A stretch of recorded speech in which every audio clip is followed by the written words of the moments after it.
देखिए, सच तो ये है कि कोरोना ने हमारी सिस्टम के अंदर की जितनी भी खामियां थी उसको जग जाहिर कर दिया है, बेपर्दा कर दिया है। इस सिस्टम के आगे इंसान की जिंदगी की कोई कीमत नहीं है।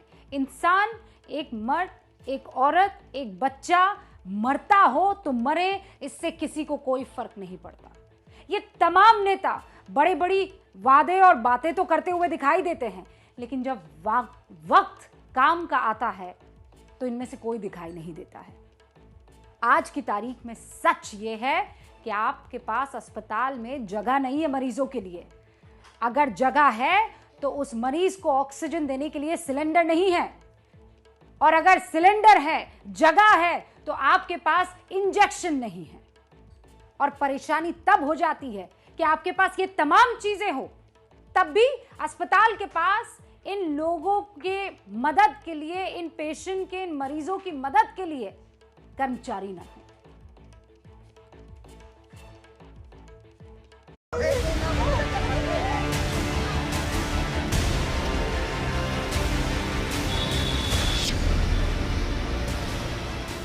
कह रहे बेड नहीं है, पे पेशेंट नहीं लिया जा रहा है। SpO2 इसका बहुत लो है। कहाँ बेड खाली? यहाँ पे ग्राउंड जीरो पे आके देखो ना, कुर्सी पे बैठे बैठे बात नहीं होती। जिसकी माँ मरती है उसको पता चलता है। डॉक्टर ने ये लिख के दे दिया, कह रहा अपने पेशेंट को उठाओ और लेके भाग जाए ऐसे। हम फटाफट इनको दिल्ली के हॉस्पिटल में घुमाया, कहीं बेड नहीं मिला, फिर गाजियाबाद लेकर आए। यहाँ पे इन्होंने कोविड में डाला, और जहाँ कोविड सेंटर है वहाँ रिपोर्ट नहीं हो रही। 2-3 घंटे से मैं खड़ी नहीं है, नहीं लिया तो इन्होंने नहीं लिया।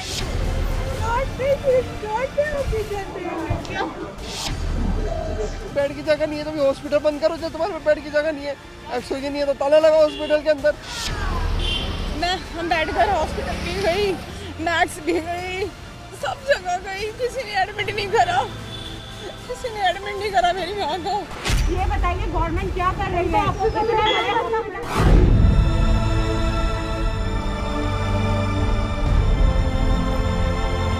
और कितना दर्द सहे लोग।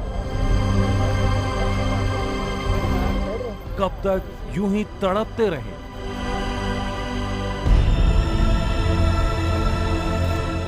इलाज के इंतजार में दम तोड़ते रहे।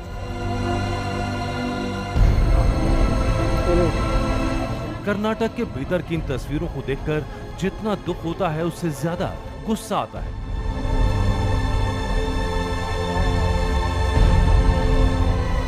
कोई फुटपाथ पर पड़ा है, कोई सड़क पर गिरा है।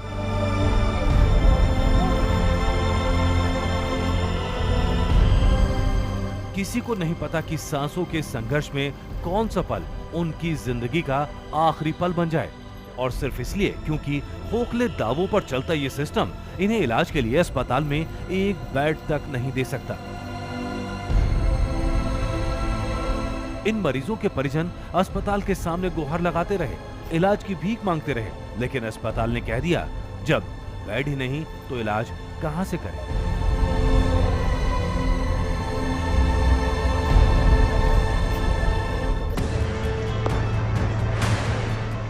और ये हाल किसी एक जगह का नहीं।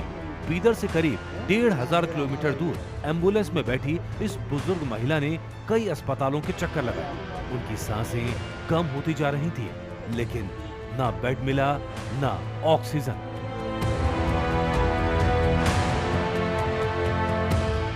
आखिरकार इसी एम्बुलेंस में उन्होंने दम तोड़ दिया। घर पे ना एकदम उनके ना सांस उखड़ गई थी, बीमार कफ हो गई थी, सांस उखड़ गई थी। हमने कहा शायद मतलब कि पता नहीं क्या प्रॉब्लम है, क्योंकि बीमार तो वो पहले से रहते थे। हम फटाफट इनको दिल्ली के हॉस्पिटल में घुमाया, कहीं बेड नहीं मिला, फिर गाजियाबाद लेकर आए। यहाँ पे इन्होंने कोविड में डाला, और जहाँ कोविड सेंटर है वहाँ रिपोर्ट नहीं हो रही। कह रहे रिपोर्ट के लिए 5 किलोमीटर दूर आप एक हॉस्पिटल है, वहाँ से पहले रिपोर्ट करवा के आओ, फिर हमारे यहाँ 5 किलोमीटर वापस आके एडमिट कराओ। इतनी देर में ट्रैवलिंग में मेरी मम्मी पूरे हो गए। ये देश की राजधानी है, जहां के LNJP अस्पताल में बेड न होने के कारण इस मरीज को एम्बुलेंस में ही ऑक्सीजन लगानी पड़ी। वहीं बिहार के आरा में मरीज अस्पताल की जमीन पर पड़े हैं, क्योंकि यहाँ के सारे वार्ड भर चुके हैं। लेकिन इसी बिहार की एक और तस्वीर बेहद चौंकाने वाली है।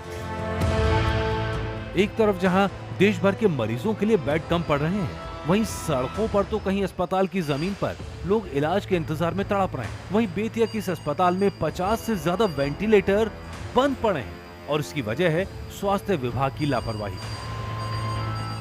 कोरोना के बढ़ते कहर के बीच ये वेंटिलेटर कितने लोगों की जान बचा सकते थे, लेकिन वो तो तब होगा जब इन्हें इस्तेमाल किया जाएगा। बेतिया के इस मेडिकल कॉलेज में कुल 62 वेंटिलेटर हैं। फिर भी यहाँ पिछले 10 दिनों में 12 कोरोना मरीजों की मौत हो चुकी है।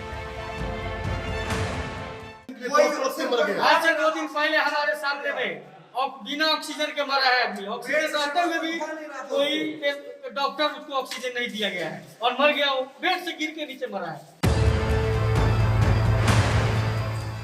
सिस्टम की इससे बड़ी लापरवाही नहीं हो सकती कि अस्पताल में वेंटिलेटर बंद पड़े रहें और मरीज दम तोड़ते रहें। और ऐसा सिर्फ यहाँ इसलिए हो रहा है क्योंकि यहाँ वेंटिलेटर चलाने वाला कोई टेक्नीशियन ही नहीं है। ये सारे वेंटिलेटर करीब 4 महीने पहले इस अस्पताल में आए थे और तब से ऐसे ही पड़े हैं। सवाल है इस दौरान इन्हें इस्तेमाल में क्यों नहीं लाया गया।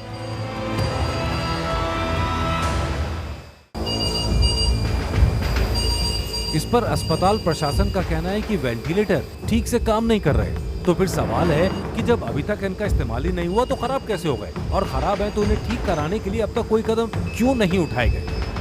26 वेंटिलेटर पीएम केयर वाले से हमको मिला है, जिसको इंस्टॉल कराया जा रहा है। इसके अलावा हमने 25 और वेंटिलेटर जो मुजफ्फरपुर DRDO हॉस्पिटल से हम लोगों को मिलने वाला है, वो मिल गया है, वो आ गया है, उसको भी हम लोग इंस्टॉल करा रहे हैं। बायोमेडिकल इंजीनियर जो है वो आने वाले हैं और वो इंस्टॉल करेंगे। वेंटिलेटर को लेकर अस्पताल प्रशासन का ये रवैया हैरान करने वाला है, वो भी तब जब इसी अस्पताल में हर दिन आने वाले कोरोना मरीजों की संख्या बढ़ती जा रही है। लगभग ऐसी ही तस्वीर बिहार के सुपौल से भी सामने आई। यहाँ के सदर अस्पताल में 6 वेंटिलेटर मौजूद हैं, जिन्हें पीएम केयर फंड से भेजा गया। पिछले साल जून के महीने में ये वेंटिलेटर इस अस्पताल में आए थे, लेकिन 10 महीने से ये ऐसे ही रखे हुए हैं। इनकी पैकिंग तक नहीं खोली गई। नतीजा ये है कि पिछले साल कोरोना मरीजों की जान बचाने के लिए जो वेंटिलेटर भेजे गए, वो इस साल भी कोरोना मरीजों के काम नहीं आ पा रहे। यहाँ पर जो है जंग से खा रहा है, लेकिन वेंटिलेटर का जो है सुविधा यहाँ हमको नहीं मिला। हमको जो है रेफर कर दिया गया, जो आप पटना जाइए, पटना में जाके जो है हम अपना इलाज कराए। अब तो आप लोग को जो है पूरा मालूम ही है, जो मुखिया जी नहीं रहे इलाज के दौरान जो है पटना गए। पटना में जो है इलाज उनका चल रहा था। इलाज के दौरान जो है इनका सुपौल में वेंटिलेटर है, लेकिन फिर भी जो है वेंटिलेटर की सुविधा नहीं दिया जा रहा है। अभी भी जो है अगर सुचारू रूप से चले, जो समय चल रहा है कोविड का, अगर ये चलावें अगर सुपौल सदर हॉस्पिटल, तो बहुत का जो है जान बच सकता है। सुपौल में अब भी हर दिन कोरोना के 60 से ज्यादा मामले आ रहे हैं। फिर भी अस्पताल प्रशासन इन वेंटिलेटर्स का इस्तेमाल करने की बजाय इन्हें शो पीस बनाकर रखे हुए है। हद तो ये हो गई कि 10 महीने में वेंटिलेटर के लिए ऑक्सीजन पाइपलाइन तक नहीं लगाई गई। वेंटिलेटर 4 पीस जून में आया था, उसके 2 महीने के बाद 2 पीस और आया था, और जिसको इंस्टॉल तो किया गया है। और बाकी जो इसमें प्रक्रिया है ऑक्सीजन गैस पाइपलाइन ये सब का, वो अभी नहीं हुआ है, तो वो होने के बाद ही स्टार्ट होगा। कब तक उम्मीद है सर? कब तक? विभाग को लिखा गया है और उम्मीद है कि जल्द ही शुरू हो जाएगा। बिहार के सरकारी अस्पतालों में कुल 500 वेंटिलेटर होने का दावा किया जाता है, लेकिन अगर वो उसी हाल में हैं जैसे बेतिया और सुपौल के अस्पतालों में, तो कहना गलत नहीं होगा कि यहाँ का हेल्थ सिस्टम ही वेंटिलेटर पर है।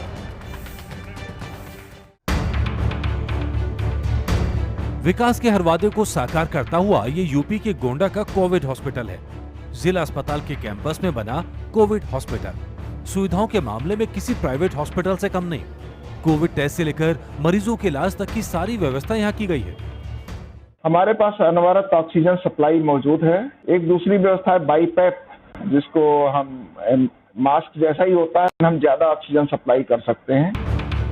इन सारी सुविधाओं के साथ इस अस्पताल में 17 वेंटिलेटर भी मौजूद हैं। लेकिन फिर भी यहाँ अगर कोई गंभीर मरीज आ जाए जिसे वेंटिलेटर की जरूरत हो, तो उसे दूसरे अस्पताल भेजना पड़ता है, क्योंकि वेंटिलेटर चलाना यहाँ किसी को आता ही नहीं।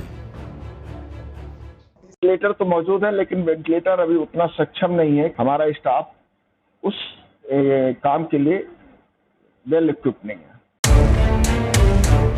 सोचिए ये हाल है उस अस्पताल का जिसे खास तौर पर कोविड मरीजों के इलाज के लिए बनाया गया और जिसका उद्घाटन खुद मुख्यमंत्री ने किया। कुछ ऐसा ही हाल मध्य प्रदेश के होशंगाबाद जिला अस्पताल का भी है। यहाँ मरीजों के परिजन सिविल सर्जन के सामने मदद की गुहार लगा रहे हैं, लेकिन उन्हें बिना इलाज के लौटा दिया जा रहा है।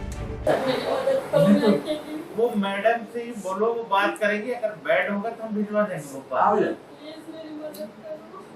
मेरे पास बेड होगा तभी तो करूंगा। आपका मेरे भोपाल का बेड मैं थोड़ी दिलवा सकता। मैडम के पास नंबर है, मैडम भोपाल बात कर लेगी तो वही बोलेंगे तब हम रेफर कर पाएंगे ना। मानो यहाँ पे है नहीं तो हम मदद करने में बिल्कुल कर देते हैं। आपका मरीज यहाँ पे भर्ती है ना, पर अब कैसे करेंगे हम?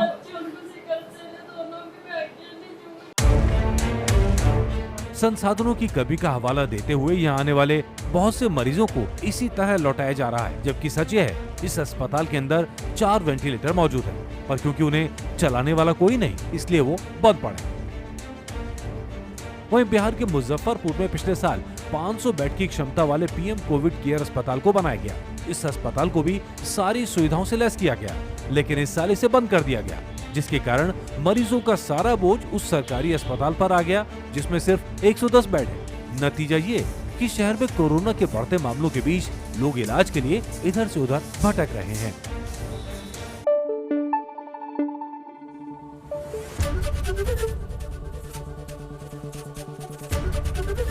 एबीपी न्यूज आपको रखे आगे।